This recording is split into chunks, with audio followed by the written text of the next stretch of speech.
Yes अविरल, आवाज़ आ रही है?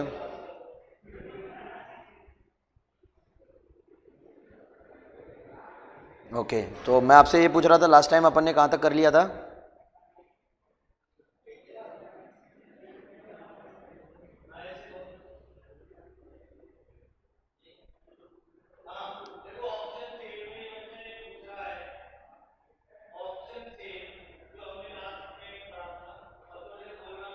चैप्टर लास्ट संडे के दिन ही मैं चैप्टर नंबर 6 की बात कर रहा हूँ। सैटरडे में मैं चैप्टर नंबर 6 में चल रहा था। चैप्टर नंबर 6 में कुछ पार्टीशन बच गया था अपना, ठीक है, तो उसको कवर कर लेते हैं आज, क्योंकि कल तो मैंने कंप्लीट क्लास चैप्टर नंबर 5 के लिए ली थी बीसीके के, तो कल चैप्टर नंबर 5 तो अपन ने कंप्लीट कर दिया था ऑलमोस्ट। तो अब अपने पास बचा है चैप्टर नंबर, ठीक है, 6 का थोड़ा सा पार्टीशन बच रहा था, तो वो कवर कर लेते हैं आज। तो 6 में कहाँ तक करवा दिया था मेरे को यही याद दिला, रिकॉग्नाइज करवा दो आप।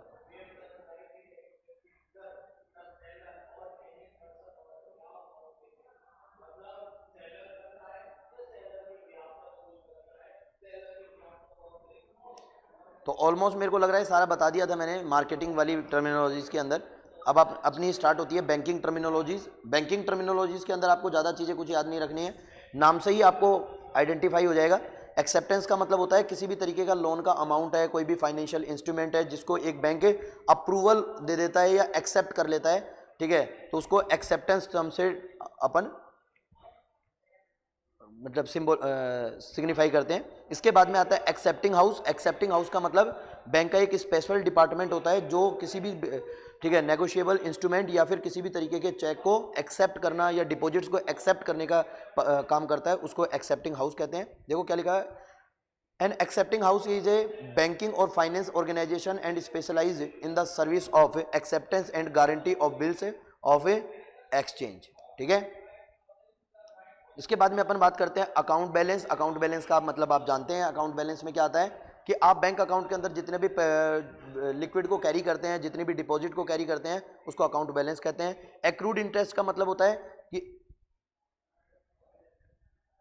एक्रूड इंटरेस्ट का मतलब है, accrued interest is the interest accumulated on the investment but is still not paid. याद रखना कि किसी भी इन्वेस्टमेंट के ऊपर, डिपॉजिट के ऊपर जब इंटरेस्ट अराइज होता है जिसको अभी तक पे नहीं किया है, तो उसको एक्रूड इंटरेस्ट बोलते हैं। एडमिनिस्ट्रेटेड रेट का मतलब क्या होता है, ठीक है, बैंक क्या करता है अपनी मिनिमम, देखो administered rates are the rates of interest which can be changed contractually by the lender.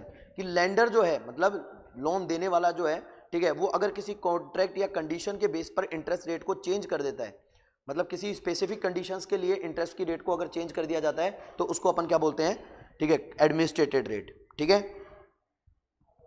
फिर इसके बाद में आता है अमेरिकन डिपॉजिटरी रिसिप्ट, ठीक है, अमेरिकन डॉलर्स यानी कि ADR. American depository receipt also known as ADRs are depository receipt which are equal to a specific number of shares of a company that have been issued in a foreign country. किसी भी country के अंदर, ठीक है, किसी भी country ने अगर अपने शेयर्स को किसी अदर कंट्री के अंदर सेल किया है, उससे जो अमाउंट रिसीव होगा उसको अपन बोलते हैं American depository receipt. American depository ही क्यों बोलते हैं, अपन तो किसी और कंट्री को भी अपने शेयर्स को सेल कर सकते हैं, because most of the terms में अपन जब भी शेयर को सेल करते हैं रेस्ट ऑफ द वर्ल्ड के अंदर, तो उसके बदले में जो अमाउंट है वो डॉलर्स की फॉर्म में लेना चाहते हैं, इसलिए अपन क्या बोलते हैं American depository receipt. And dollar is the currency of America, USA, ठीक है। तो जब भी कोई कंपनी या बैंक अपने शेयर्स को सेल आउट करता है कहां पर, रेस्ट ऑफ द वर्ल्ड के अंदर, और कोई उसके अगेंस्ट जो डिपॉजिट एक्सेप्ट करता है उसको बोलते हैं अमेरिकन डिपॉजिटरी रिसिप्ट। फिर इसके बाद में आता है एन्युटीज। एन्युटीज का मतलब बताया था मैंने आपको कि एक फिक्स टाइम इंटरवल के अंदर अमाउंट्स को पेमेंट करना एन्युटीज होता है, ठीक है। ऑटोमेटेड क्लियरिंग हाउस का मतलब क्या होता है कि ऑटोमेटेड क्लियरिंग हाउस क्या है कि जहां पर अपने जो चेक होते हैं, ठीक है, बैंक चेकों को क्लियर करने के बाद में ही आगे प्रोसीड करता है, जिसको क्लियरिंग हाउस बोलते हैं, ठीक है। तो ऑटोमेटेड का मतलब होता है इलेक्ट्रॉनिक मीडियम्स के थ्रू ऑटोमेटिकली, ठीक है, किसी चेक का या किसी भी नेगोशिएबल इंस्ट्रूमेंट का क्लियर होना ही क्लियरिंग हाउस है, ऑटोमेटेड क्लियरिंग हाउस है, ठीक है, ठीक है। इसके बाद में आता है ऑटोमेटेड टेलर मशीन। क्या होता है, 24 आवर्स ऑफ कैश अवेलेबिलिटी के लिए बैंक अपनी एक मशीन से फैसिलिटी अवेलेबल करवाता है, जिसको ऑटोमेटेड टेलर मशीन कहते हैं। Balance balance transfer. Balance transfer का मतलब, ठीक है, जब एक बैंक अपने किसी अकाउंट होल्डर के डिपॉजिट से किसी अदर अकाउंट होल्डर के अकाउंट में पैसा डिपॉजिट करता है, उसको बैलेंस ट्रांसफर बोलते हैं। या फिर सेकंड थिंग, किसी पर्सन ने किसी एक पर्सन मतलब किसी एक बैंक से बोरो कर रखा है, ठीक है, बट उसकी जो मैच्योरिटी डेट है वो बहुत पास आने वाली है, ठीक है, तो ऐसी कंडीशन में वही इंडिविजुअल पर्सन किसी अदर बैंक से लोन लेकर, ठीक है, उस फर्स्ट बैंक को क्या कर सकता है, पेमेंट कर सकता है, जिसको अपन बोलते हैं बैलेंस ट्रांसफर। बैंक अकाउंट का मतलब क्या होता है, एक अकाउंट होता है जिसमें इंडिविजुअल्स अपने मनी को होल्ड करते हैं, ठीक है, उसे बैंक अकाउंट कहते हैं। बैंक रेट का मतलब क्या होता है, ठीक है, बैंक रेट का मतलब आपको याद होगा कि मैक्रो इकोनॉमिक्स के अंदर जो आरबीआई के फंक्शंस थे उसमें एक मनी कंट्रोल करने का फंक्शन था क्वालिटेटिव और क्वांटिटेटिव मेजर्स में। तो क्वांटिटेटिव मेजर्स के अंदर सबसे पहला आता है बैंक रेट। बैंक रेट का मतलब होता है कि जब कॉमर्शियल बैंक, ठीक है, बोरो करते हैं किससे, आरबीआई से, तो आरबीआई जिस रेट ऑफ इंटरेस्ट से इंटरेस्ट चार्ज करता है उसी को अपन बोलते हैं bank rate. It's mean when RBI gives the lends to the commercial banks and charges the interest rate at which rate, that is bank rate। देखो, it is the interest rate at which the central bank in the discharge of function as a bankers bank and lends to the commercial bank, at which interest rate central bank lends the money to the commercial bank, that interest rate is known as a bank rate। ठीक है, basis point का मतलब क्या होता है, एक ऐसा measurement है जो फाइनेंशियल चेंजेस का पैरामीटर सेट करता है, जैसे इंटरेस्ट रेट में चेंज होना, स्टॉक मार्केट के अंदर वैल्यूज चेंज होना, मार्केट रेट्स को चेंज होना, ठीक है, इनको जब अपन परसेंटेज टर्म्स में डिफाइन करते हैं तो उसको बेसिस पॉइंट बोलते हैं। बाउंस चेक का मतलब आप जानते हैं, ठीक है, बाउंस चेक के बारे में तो आपको बताने की जरूरत ही नहीं है कि जब किसी अकाउंट होल्डर के अकाउंट में पैसा नहीं होता है और उससे ज़्यादा का वो चेक इशू कर देता है, ठीक है, तो उस बैंक को उस चेक को बैंक क्या कर देते हैं, रिफ्यूज कर देते हैं, जिसको बाउंस चेक कहते हैं। ठीक है, इसके बाद में आता है ब्रिज फाइनेंसिंग। ब्रिज फाइनेंसिंग का मतलब क्या होता है कि दो टाइप की फाइनेंसिंग होती है, एक तो होती है लॉन्ग टर्म फाइनेंसिंग, एक होती है short term financing. Long term financing का मतलब क्या होता है कि जिसका लोन काफी लंबे टाइम तक चलने वाला है बट ये इजीली अवेलेबल नहीं हो पाती है। शॉर्ट टर्म फाइनेंसिंग छोटे टाइम के लिए होता है जिसमें इजीली फंड्स अवेलेबल करवा देता है। ठीक है, तो शॉर्ट टर्म से लेकर लॉन्ग टर्म के बीच में जो टाइम पीरियड का गैप आ रहा है, ठीक है, फॉर एग्जांपल आप एक स्मॉल अमाउंट ऑफ लोन लेने गए बैंक से, तो वो बैंक आपको विद इन 1 मंथ अवेलेबल करवा देगा। या हो सकता है कि अगर आप लॉन्ग टर्म लोन यानी बड़ा अमाउंट ऑफ लोन लेने गए, ठीक है, तो हो सकता है बैंक आपको उसके लिए बहुत लंबा टाइम दे दे। तो दोनों टाइम पीरियड के बीच में जो गैप आ रहा है उसके लिए जो बैंक आपको फंड अवेलेबल करवाता है उसको बोलते हैं ब्रिज फाइनेंसिंग। देखो क्या लिखा हुआ है, यह टर्म आपके लिए नया है तो याद स्पेशली आपको याद रखना है। Also known age gap financing and bridge financing is a loan where the time and cash flow between a short term loan and long term loan is filled up. The bridge financing began at the end of the time period of the first loan and the starting time of period of the second loan। मतलब किसी एक loan और दूसरे loan के बीच के में जो time period है, ठीक है, उसके बीच में बैंक जो आपको एक small amount of cash available करवाता है, लोन अवेलेबल करवाता है, वो ब्रिज फाइनेंसिंग है। ठीक है, इसके बाद में आता है कैप। कैप का मतलब क्या होता है, एक ऐसा टर्म है जो इस बात को मेजर करता है कि कॉमर्शियल बैंक जरूरत से ज़्यादा इंटरेस्ट रेट चार्ज ना कर सके या डिपॉजिट्स के ऊपर कम से कम इंटरेस्ट रेट पे ना करें। ठीक है, तो इंटरेस्ट रेट की मिनिमम एंड मैक्सिमम लिमिट को जो फिक्स करता है उसको अपन बोलते हैं, ठीक है, कैप। देखो क्या लिखा हुआ है, a cap is a limit that regulates the increase और decrease in the rate of interest and instalments on adjustable rate of a mortgage. ठीक है, यानी कि मॉर्टगेज के ऊपर क्या होता है कि अगर आप बैंक से लोन लेने जाओगे, जैसे मान लो कि आपने 1 लाख रुपीस का मॉर्टगेज रखा किसी भी तरीके की गोल्ड या फिर कोई अदर असेट से एज ए सिक्योरिटी रखी है, तो बैंक आपको एक सर्टेन परसेंटेज में ही लोन देता है। जैसे 1 लाख का 70% बैंक ने आपको लोन दे दिया, तो इसका मतलब बैंक आपको 70,000 रुपये एज ए लोन देगा। ठीक है, तो ये जो रेट है ये भी किसके अंदर फिक्स होती है, कैप के अंदर। ठीक है, उस लोन के ऊपर मैक्सिमम इंटरेस्ट कितना चार्ज होगा, ठीक है, या डिपॉजिट्स के ऊपर कितना मिनिमम इंटरेस्ट रेट कॉमर्शियल बैंकों को देना पड़ेगा, ये सब भी कहां पर लिमिटाइज्ड होता है, कैप के अंदर। तो कैप वो टर्म है जो इंटरेस्ट की मैक्सिमम और मिनिमम रेट को डिसाइड करता है। ठीक है, मॉर्टगेज की कितना परसेंटेज आपको लोन देना है, कितना नहीं देना है, इसकी रेट को डिसाइड करता है। फिर इसके बाद में आता है कैशियर चेक। कैशियर चेक का मतलब क्या होता है, जब commercial bank other commercial bank से ट्रांजेक्शन करते हैं, ठीक है, तो उसके लिए जिस चेक का यूज करते हैं उसको बोलते हैं कैशियर चेक। ठीक है, एक तो नॉर्मल चेक होता है जो अपना बियरर चेक होता है। ठीक है, नॉर्मल जो कस्टमर चेक होता है उसके अंदर तो बैंक चेक इशू किया जाता है किसको, बैंकिंग कस्टमर को। बैंकिंग कस्टमर के पास चेक होगा, वो उसके ऊपर अमाउंट फिल करके अपने बैंक में डिपॉजिट करवाता है या उसको विड्रॉ करवा सकता है या किसी अदर थर्ड पार्टी को वो उस चेक को, ठीक है, ट्रांसफर कर सकता है। बट कैशियर चेक क्या होता है, जब किसी एक बैंक को, किसी एक्स बैंक को किसी वाई बैंक को पेमेंट करना है, ठीक है, तो सीधी सी बात है, ऐसा तो है नहीं कि एक्स बैंक कैश कैरी कर लेकर करके वाई के पास लेकर जाएगा, या फिर एक्स बैंक जो है वो किसी ऑर्डर के बेस पर कर देगा। तो कैश बैंक एक्स बैंक क्या करेगा, ठीक है, एक चेक इशू करेगा किसको, वाई बैंक को, और ये वाई बैंक को पेमेंट कौन करेगा, इन दोनों बैंकों के ऊपर कौन बैठा है, आरबीआई। आरबीआई के पास दोनों बैंकों के अकाउंट होंगे, तो ये आरबीआई क्या करेगा, एक्स बैंक के अकाउंट से डेबिट करके वाई बैंक के अकाउंट में क्रेडिट कर देगा, ठीक है, किसके बेस पर, चेक के बेस पर, क्योंकि एक्स बैंक का चेक किसके पास गया है, वाई के पास, वाई इस चेक को लेकर कहां जाएगा, आरबीआई के पास, तो आरबीआई उसको चेक करके, ठीक है, उस चेक का अमाउंट, ठीक है, एक्स बैंक के अकाउंट से डेबिट हो जाएगा और वाई बैंक के अंदर जाकर क्रेडिट हो जाएगा, ठीक है, इसको बोलते हैं कैशियर चेक। इसके बाद में आता है कैश रिजर्व। कैश रिजर्व का मतलब क्या है कि किसी भी कॉमर्शियल बैंक के पास जितने भी टोटल कैश अवेलेबल है at the point of time, ठीक है, बाई इट्स टोटल डिपॉजिट्स, कि कैश किसी भी कॉमर्शियल बैंक के पास जो भी टोटल डिपॉजिट्स आती हैं उसका एक सर्टेन परसेंटेज कॉमर्शियल बैंक्स अपने पास लिक्विड फॉर्म के अंदर रखते हैं, जिसको कैश रिजर्व कहते हैं, ठीक है। देखो क्या लिखा है, cash reserve is the total amount of cash that present in the bank account, ठीक है, total amount of cash that is present in bank account, यानी कि आपके बैंक के अकाउंट के अंदर आपने जो जो पैसा डिपॉजिट करवाया है वो कंप्लीट का कंप्लीट बैंक क्या नहीं करता, अदर बैंकों को लोन नहीं देता है या अदर इंस्टीट्यूट्स को लोन नहीं देता है, ठीक है, उसका एक सर्टेन पार्ट आपके बैंक अकाउंट के अंदर ही पड़ा रहता है। तो जो अकाउंट होल्डर्स हैं उनके अकाउंट में कितना कैश अवेलेबल है उसी को अपन कैश रिजर्व बोलते हैं।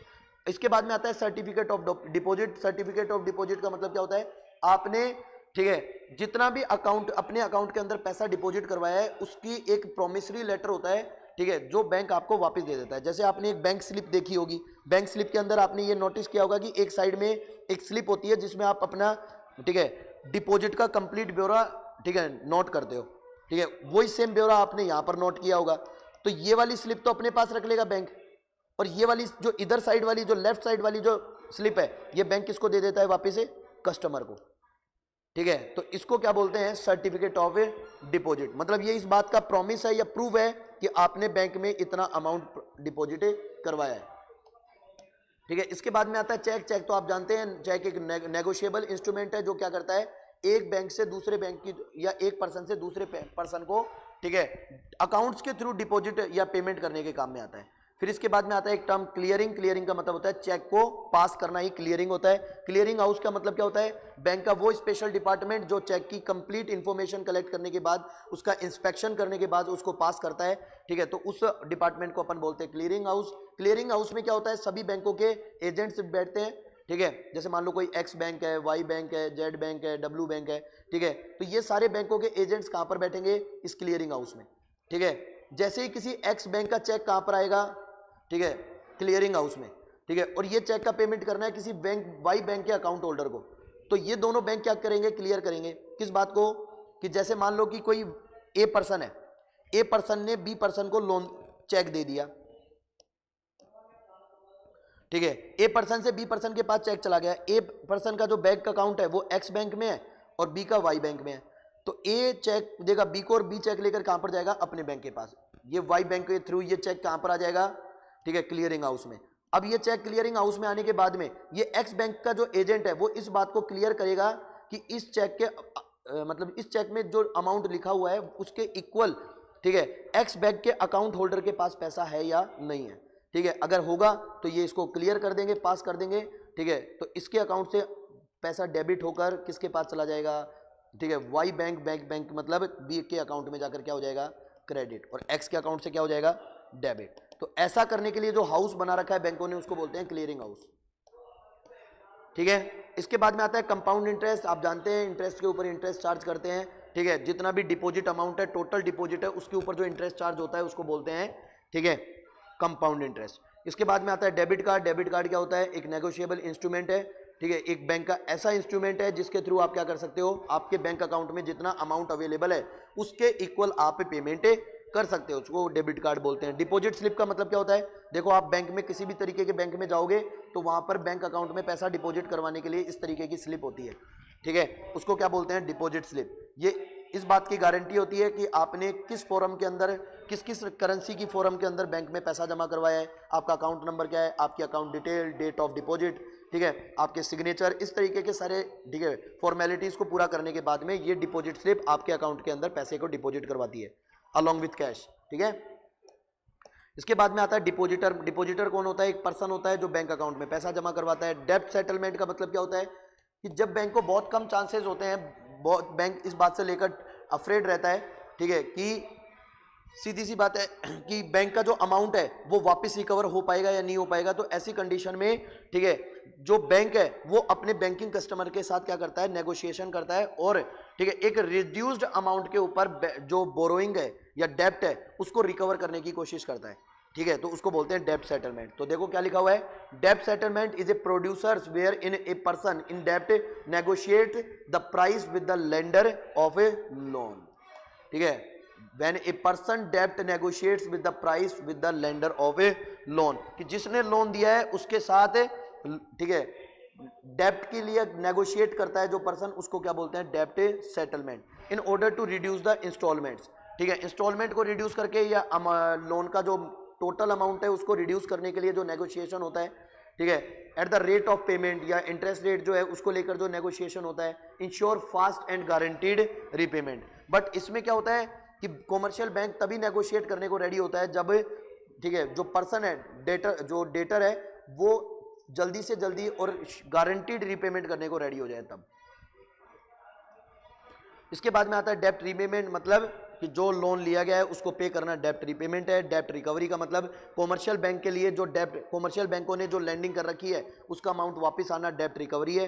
डेब्ट रीपेमेंट करता है कस्टमर और डेब्ट रिकवरी टर्म यूज किया जाता है बैंक के लिए।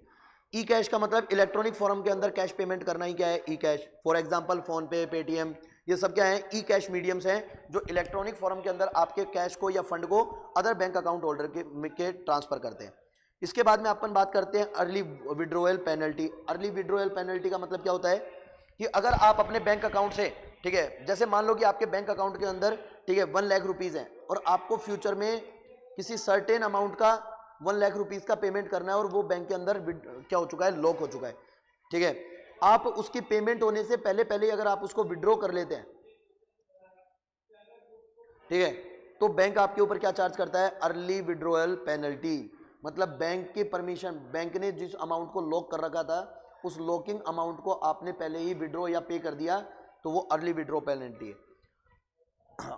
इसके बाद में earnest money of deposit. Earnest money deposit का मतलब क्या होता है? ठीक है, an earnest money deposit is made by the buyer to the potential seller of a real estate. ठीक है, रियल एस्टेट के अंदर जब कोई बायर किसी सेलर को पेमेंट करता है, ठीक है, in the initial stage of negotiate of purchase. ठीक है, जैसे मान लो अर्नेस्ट मनी डिपॉजिट का मतलब इस तरीके से आप देख सकते हो कि आपने कोई रियल एस्टेट परचेज करने की कोशिश की। रियल एस्टेट का मतलब कोई बिल्डिंग वगैरह, कोई इंफ्रास्ट्रक्चर वगैरह, ठीक है, और उसको परचेज करने से पहले आपने उसका नेगोशिएशन किया और नेगोशिएट करके उसकी वैल्यू को कम करवा लिया। कम करवाकर आपने तुरंत उस चीज का पेमेंट कर दिया कंप्लीट अमाउंट का, तो उसको बोलेंगे अर्नेस्ट मनी डिपॉजिट। इसके बाद में आता है एक्सपिरेशन डेट। एक्सपिरेशन डेट का मतलब क्या होता है? किसी भी फाइनेंशियल डॉक्यूमेंट की जो इनवैलिडिटी डेट होती है उसको क्या बोलते हैं? Expiration date. ठीक है, after a specified period of time. Education loan का मतलब, एजुकेशन लोन का मतलब होता है कि एजुकेशन के लिए बैंक जब लैंडिंग करता है किसी रिक्वायर्ड कस्टमर को तो उसको एजुकेशन लोन बोलते हैं। गारंटर का मतलब, गारंटर क्या है? एक पर्सन है जो इस बात के लिए रेस्पॉन्सिबल होगा कि जिसको लोन मिला है, ठीक है, अगर वो पे नहीं करता है तो गारंटर जो पर्सन है वो उसका लोन का पेमेंट करेगा। देखो क्या लिखा है, a guarantor is a creator of trust who takes the responsibility of the repayment of a loan. ठीक है, कि एक ऐसा पर्सन जो किसी लोन की रीपेमेंट की गारंटी ले लेता है वो गारंटर है।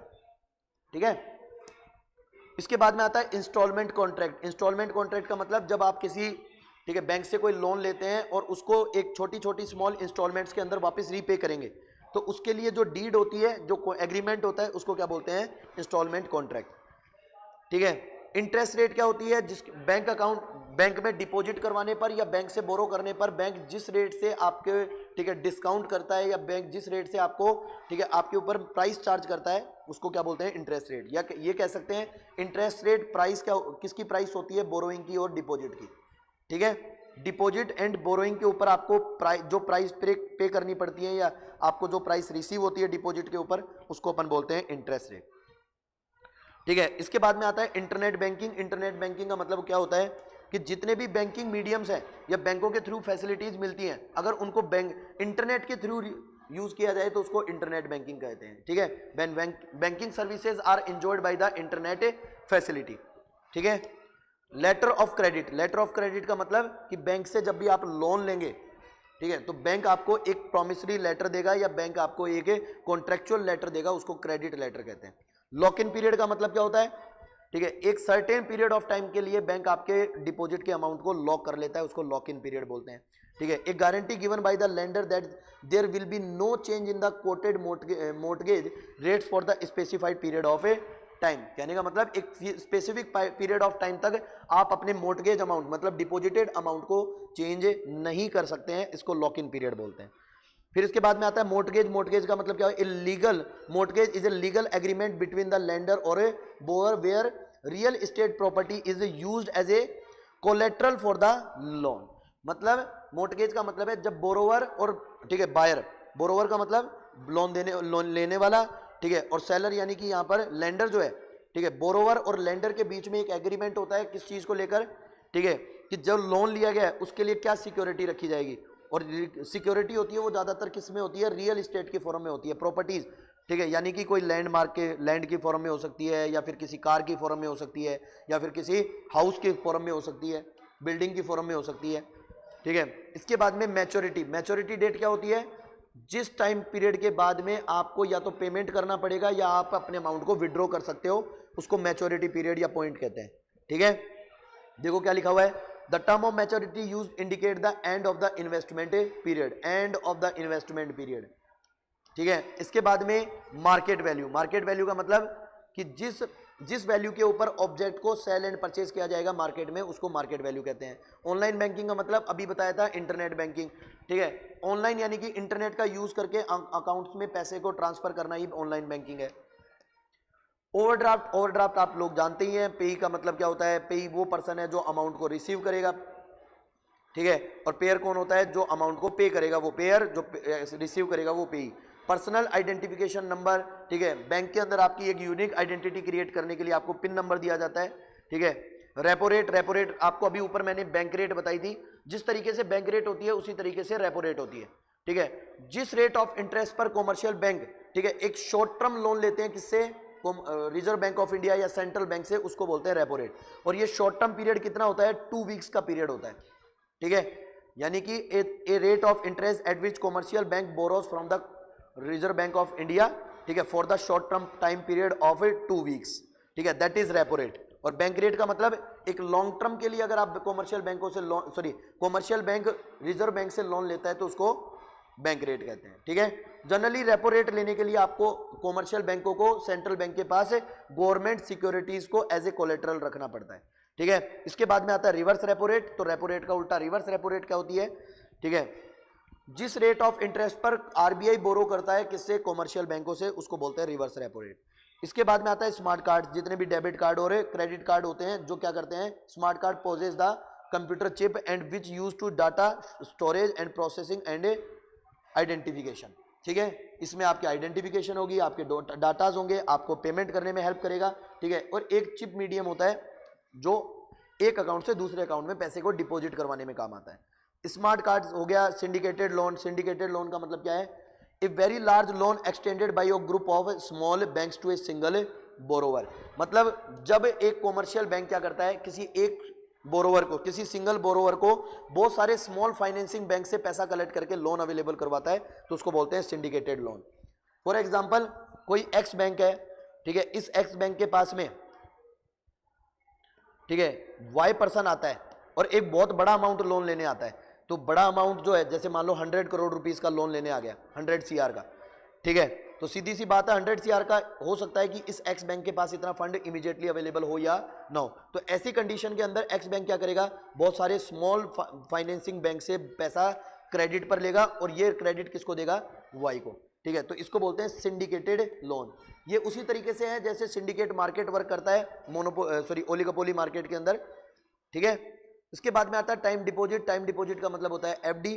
ठीक है, एक फिक्स टाइम पीरियड के लिए जब आप बैंक में अपना पैसा डिपॉजिट करवाते हैं तो उसको बोलते हैं फिक्स डिपॉजिट या टाइम डिपॉजिट। ठीक है, देखो क्या लिखा है, a kind of bank deposit which the investor is not able to withdraw before the fix time period. ठीक है, जो नॉर्मल सेविंग डिपॉजिट होती है उससे ज़्यादा रिलेटिवली इंटरेस्ट रेट आपको इस पर रिसीव होता है। Value at the risk, value at the risk का मतलब क्या होता है, द सम और portion of the value that is stake of subject to the loss from a variation in a prevalent interest rate. कि prevalent interest rate के change होने से, ठीक है, जो लैंडिंग का लॉस होने का जो रिस्क है उसी को वैल्यू एट रिस्क बोलते हैं। फॉर एग्जांपल, हो सकता है कि इंटरेस्ट रेट इंक्रीज होने की वजह से जो बोरोवर्स हैं वो फ्यूचर में उसका रीपेमेंट करें या ना करें। ठीक है, तो इस रिस्क को ही अपन वैल्यू एट रिस्क बोलते हैं।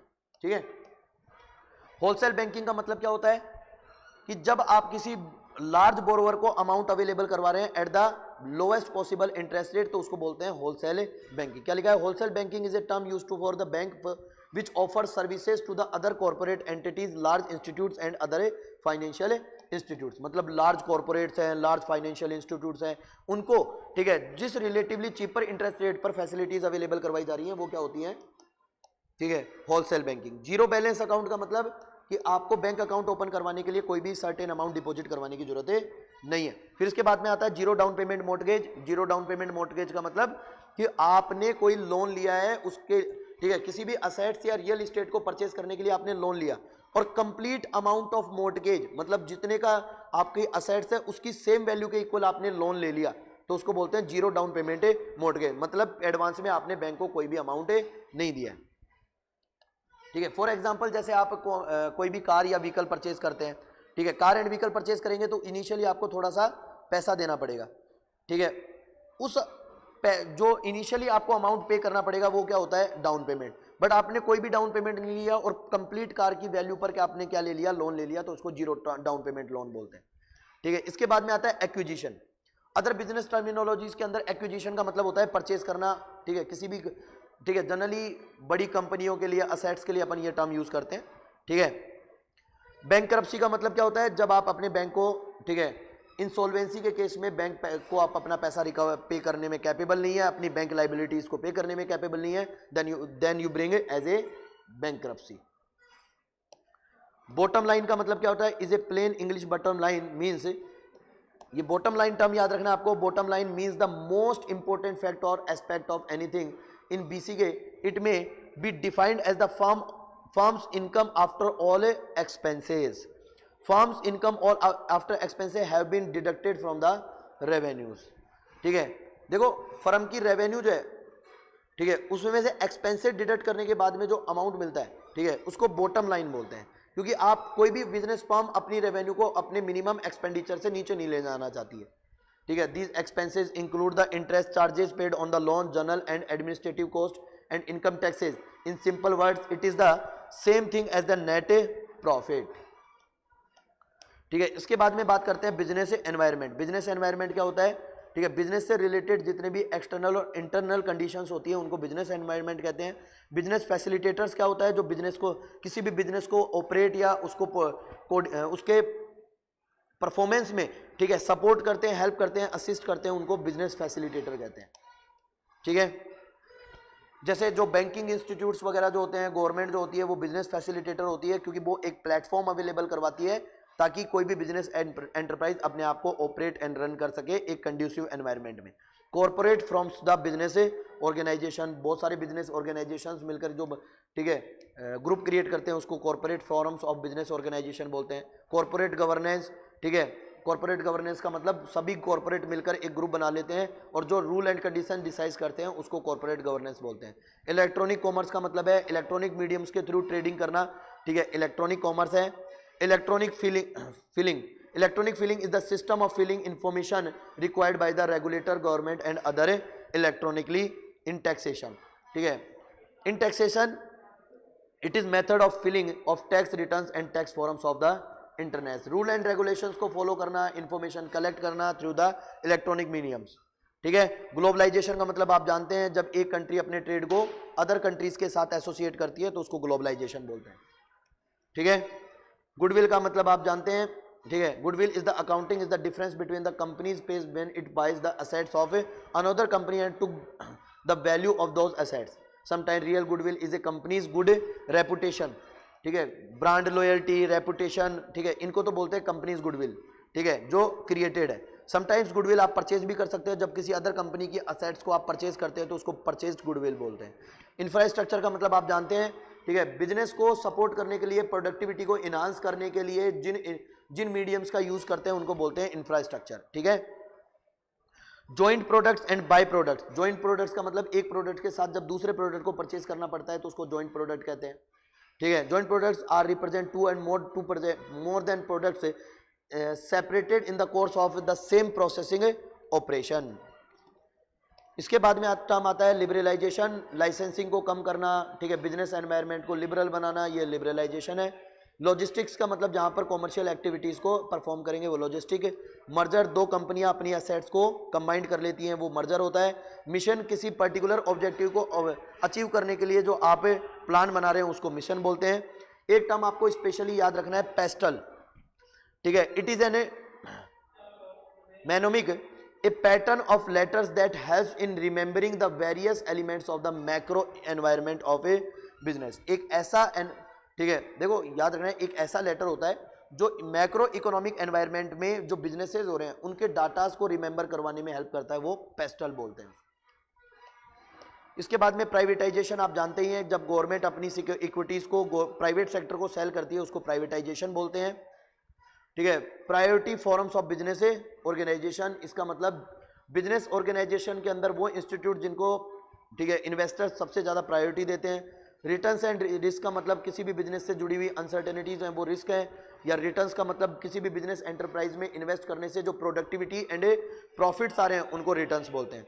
सस्टेनेबल डेवलपमेंट का मतलब क्या होता है, फ्यूचर की रिक्वायरमेंट्स को इफेक्ट किए बिना प्रेजेंट में प्रोडक्टिविटी करना ही क्या है, sustainable development.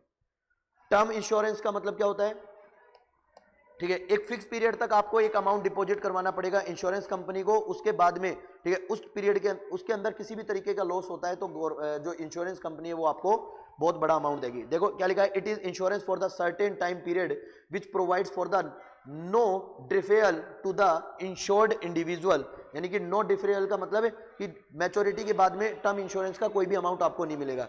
Excluding losses during the period that becomes null upon its expiration, यानी कि एक्सपायर होने के बाद में आपको कुछ भी नहीं मिलेगा। अगर ड्यूरिंग द पीरियड आपको कोई लॉस होता है तो उसके लिए आपको पेमेंट मिलेगा जो क्लेम टर्म अमाउंट के अंदर क्लेम किया गया है।